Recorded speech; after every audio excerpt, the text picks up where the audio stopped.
Everybody, in this video, we're going to continue with scientific notation and look at how to multiply and divide with scientific notation.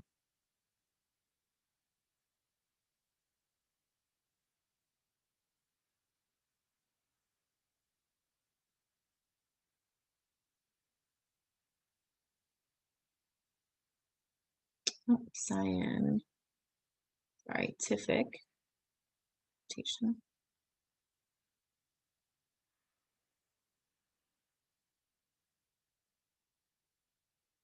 All right. So we're multiplying and dividing while staying in scientific notation. So we're not switching to the standard form here. And again, as you're setting up your notes, feel free to add in your date or the week in which you're working to help you stay organized. And the thing that happens here actually that's pretty interesting is we actually use things we already know. So what we're going to do here is we're going to apply the product and quotient rules for exponents, right? Because if you think about your scientific notation, you have exponents there, right? And you have them all to the same power, which is key. Everything is all to the same base, excuse me. Everything is base 10 to some power. So because they all have the same base, we're actually able to apply the product and quotient rules for exponents pretty easily. So let's review those real quick.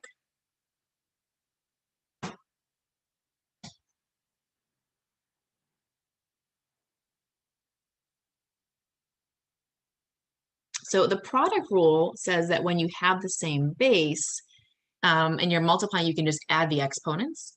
And the quotient rule, remember, says that if you're dividing with the same base, we can subtract the exponents. So that's what we're really going to use here to simplify scientific notation.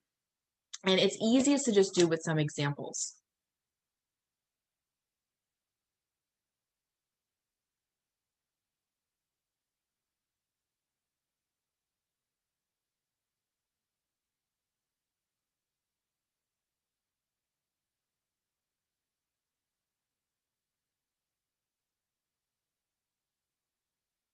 So here I have two numbers that are written in scientific notation, and I'm going to go ahead here and apply my rules.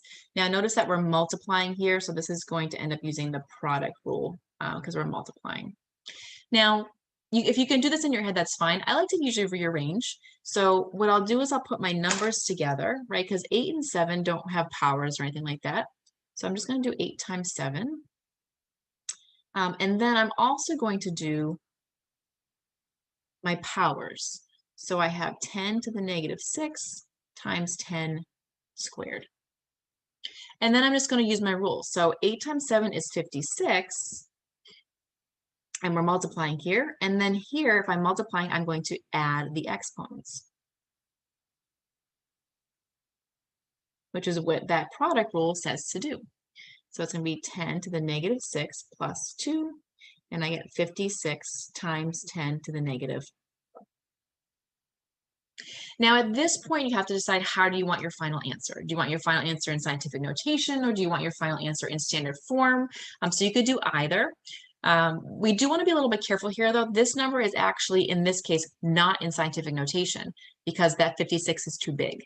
So what you can do here, if you are, let's say you want your answer in scientific notation, it's not quite there, well, we could switch it to standard form and then rewrite it if we want to. So let's just write our answer in both forms. Okay. So if I go to standard form here, right, remember that exponent is going to tell me how many spots to move and what kind of number I have. So a negative means I have a small number. And that 4 means I'm going to move 4 spots. Now in my 56, the decimal point is on the right. So I'm going to move it 1, 2, 3, 4. Now the nice thing here is that even though the 56 isn't in scientific notation, the rules still hold. So you can still very quickly get into that standard form.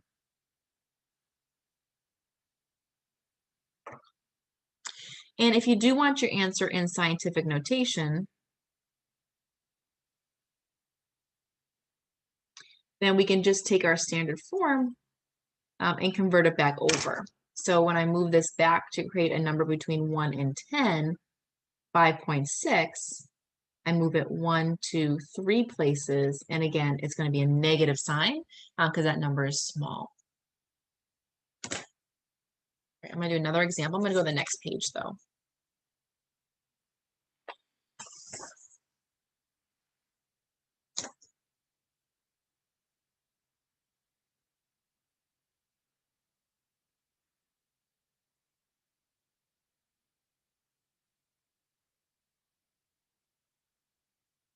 So another multiplication problem here.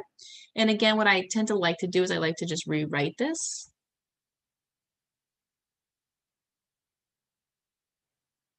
Okay. Kind of grouping my numbers and grouping my exponent parts. Now here, I can't do this multiplication very easily, but I can use my calculator. So I'm just going to do 1.2 times 3.4 on my calculator, and I get 4.08. So I can still do it. I'm just going to do it on my calculator.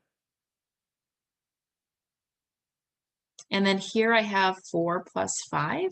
So I'm going to have 4 8/100 times 10 to the 9th power. Now, if I want to write my answer in standard form, so that's just as a regular number,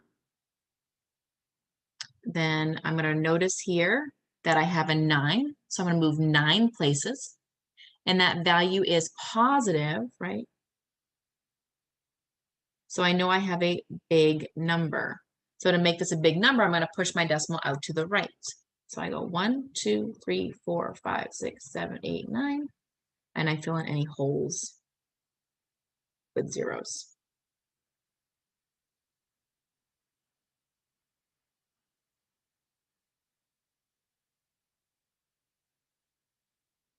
Okay. So 4,080 million here.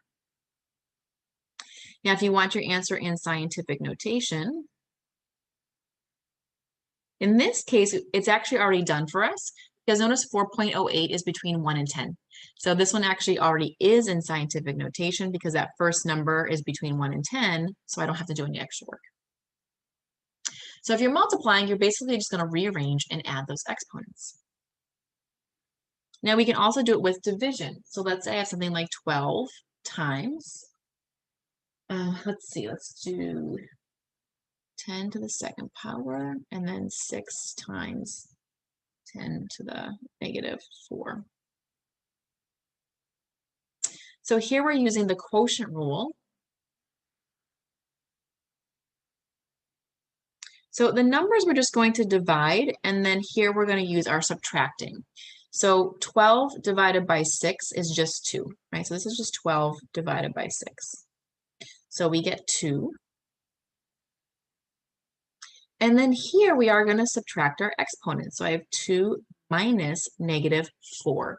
Again, be careful when subtracting exponents. It's always top minus bottom, and there is an extra negative there. So it's 2 minus, and then the -4.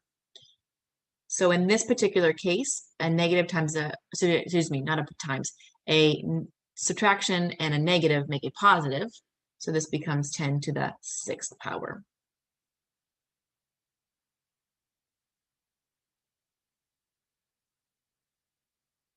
Now this answer is already in scientific notation because that first value 2 is between 1 and 10. So if I need my answer in scientific notation, I can just leave it. If I want it in standard form, I am going to need to kind of multiply that out. So here you have a positive exponent. So I need to make some sort of big number. So I'm going to end up moving this to the right. Hang on one second. So moving this to the right in this case. So I take that 2, my decimal point would be on the right, and I'm going out 6 places. 1, 2, 3, 4, 5, 6.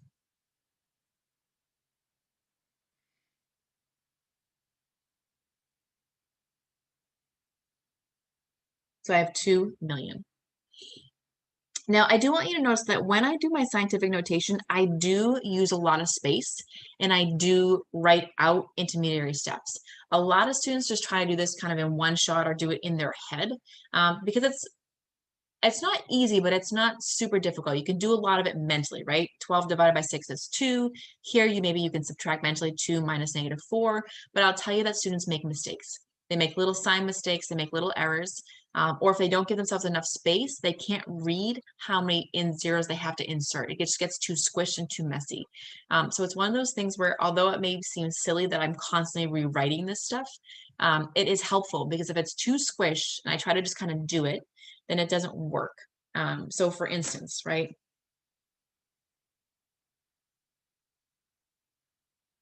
So use lots of space, not like this. So a lot of times what students will do is they'll take that value 2 times 10 to the 6th, and then they're like, oh, I'm just gonna move my decimal right here. So they're gonna put the decimal here, and then go 1, 2, 3, 4, 5, 6, like this. And you can do it that way, but it's really hard to see what you're doing, right? It's like, okay, that's 1, 2, 3, 4, 5, I think 6 zeros, right? It's just so squished and small. So I do recommend rewriting stuff, using color, and just making things kind of big and overly obvious so that you know how many zeros to insert. A lot of times when students do things like this, most of the time they get it right, but they do make a lot of mistakes because it's just very difficult to read. All right, let's do one more.